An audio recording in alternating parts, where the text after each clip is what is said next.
Jamani, teknolojia haizuiliki. Nakumbuka miaka ya 90 mwishoni na 2000 kulikuwa kuna watu wengi sana ambao walikuwa wanapinga mabadiliko ya teknolojia, ni kuingia kwa kompyuta na mifumo mingi sana kwenye taasisi na kazi mbalimbali, kwa sababu ilikuwa inapunguza ajira na vitu vingine. Lakini mwisho wa siku mifumo na teknolojia ilishinda. Sasa hichi kitu jamani, kwenye AI ni hivyo hivyo. Naona kabisa kuna upinzani mkubwa sana.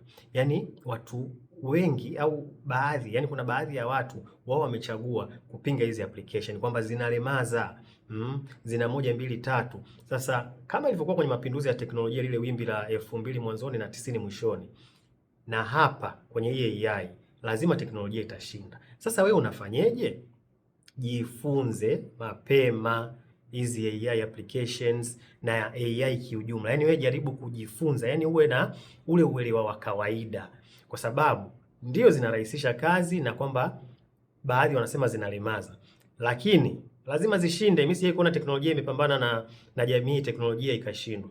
Kwa hiyo hakikisha kabla haujachelewa, kama watu ambao walichelewa kujifunza kompyuta na mifumo mingine na ikaja ikawala vichwa, ikaja ikawaondoa kwenye kazi mbalimbali, wewe jifunze hizi application tofauti tofauti na namna AI kiujumla inafanya kazi, kwa sababu AI ni mkusanyiko wa vitu vingi vingi, japo tunaisemaga tu hivyo. Hii akili unde, hakikisha unaifahamu, hakikisha unafuatilia, kwa sababu tunayo, ndo imeingia, lakini itashinda kama teknolojia zote zingine ambazo zilipingwa na zikashinda, kwa sababu hata hii wanasema inalemaza.